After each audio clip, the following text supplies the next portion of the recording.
Samantala, Department of Finance may pagtulungan sa Kongreso para makahanap ng mapagkukunan ng revenue sakali ipagbawal na ang online gambling.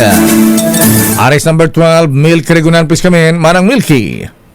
Lakay at Teya, handa may pagtulungan ng Department of Finance sa Kamara para makahanap ng ibang source ng revenue sa mawawalang kita ng gobyerno kung tuluyan ang ipagbawal ang online gambling.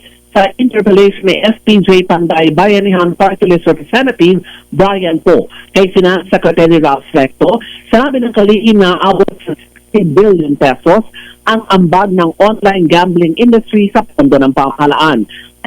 Bukas ang DOF na palitan ang pagkukunan ng revenue tulad ng plastic at pagtaas ng excise tax ng pagmimina.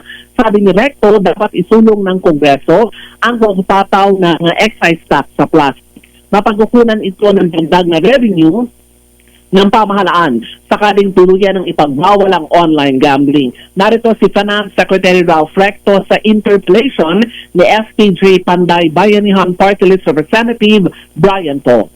We'll gladly work with you on that. Any additional revenue stream for the National Guard will be very much welcome. Sa ngayon ay wala pang national excise tax sa plastic samantalang umaabot naman sa 2.7 million metric tons ng plastic waste ang napoproduce ng bansa.